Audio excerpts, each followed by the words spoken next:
everybody. Today I'll be discussing a major question in modern justice society. Should the death penalty be replaced with virtual reality punishment instead of execution? So this topic in general connects with law, psychology, and technology. It challenges us to rethink what justice should look like in the modern society, especially as virtual reality is soon becoming advanced and realistic and can potentially benefit us. So first and foremost, I'm going to start off with some definitions, just the basics, and then I'll do my 3 claims in favor as to why we should replace virtual reality punishment instead of execution. And I'll talk about my rebuttal, political standings, victims' voices, and I'll conclude. So first about definitions. So the death penalty is also known as capital punishment, is a legal process in which a person is sentenced to death by state as a punishment for a very serious crime such as murder. Execution refers to the act of carrying out that sentence, meaning to deliberate ending of a convicted person's life by legal authority. Punishment in general is just a consequence given to someone who breaks a law or rule, and it is used in the justice system to promote inequality, discourage crime, and maintain order in society. So virtual reality, also known as VR, is a computer-generated technology that creates a realistic and an interactive environment that people can experience through devices like headsets. It makes them feel as if they're actually in the stimulated world, and it can get confused with reality. So for my claim 1, VR punishment is more humane than execution.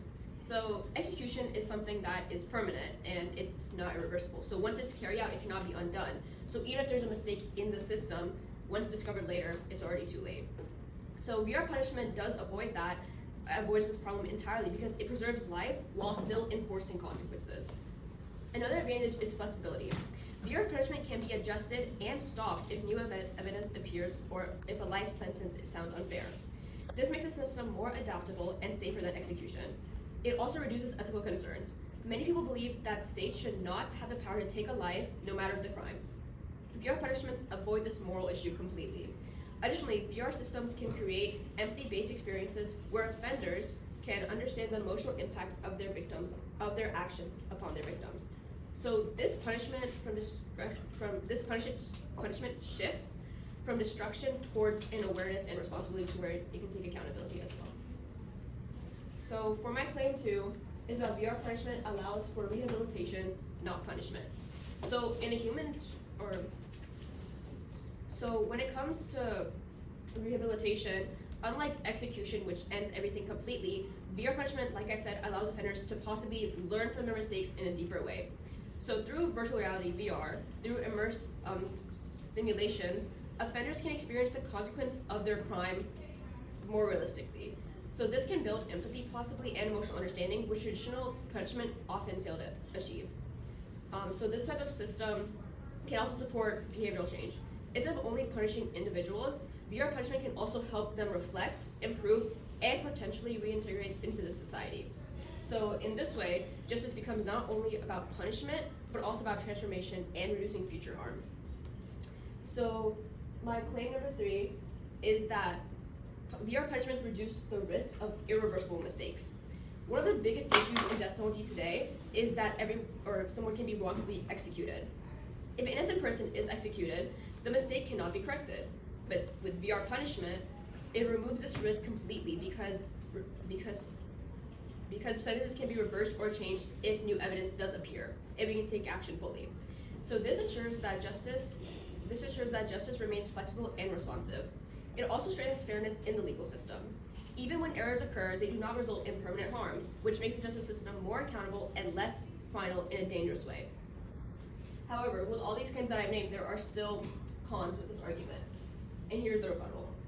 So, however, there are still serious concerns about VR punishment. First, it could become a form of psychological suffering. If a VR simulation is extremely realistic, they can cause long-term mental harm, raising ethical concerns about whether this becomes another form of torture. Some may argue that justice requires final accountability. From this perspective, serious crimes demand permanent consequences, and VR punishment may be seen as possibly too lenient. Third, there are concerns that can be misused and manipulated by the government or institutions. So these 3 issues overall show that VR punishment avoids execution, but it also introduces new ethical risks. So when it comes to the political standings, there's different political aspects when it comes to this that shape opinion on this issue. So for a human rights perspective, the focus is on protecting life and avoiding irreversible punishment. However, even with this view, there are concerns about whether VR could still cause psychological harm. From a conservative or tough on crime perspective, there's serious crime requires strong punishment. Many may see VR systems as too experimental or not as severe. And from a progressive and reform perspective, rehabilitation is a priority. So this group specifically is more open to VR alternatives if they reduce harm and improve outcomes. So this really shows that the debate is not just about justice, but it's also about one's beliefs and values. So for victims' voices, they also truly matter in this debate. In the United States, many families through groups like Families of Reconciliation argue that executions do not bring emotional healing and often prolong suffering through legal processes. In the United Kingdom, after abolishing the death penalty, the justice system shifted towards life imprisonment and restorative justice approaches, focusing on more healing than revenge. And in South Africa, the Truth and Reconciliation Commission focused on more truth-telling and public testimony instead of punishment alone. So, emphasizing national healing, which also leads to that.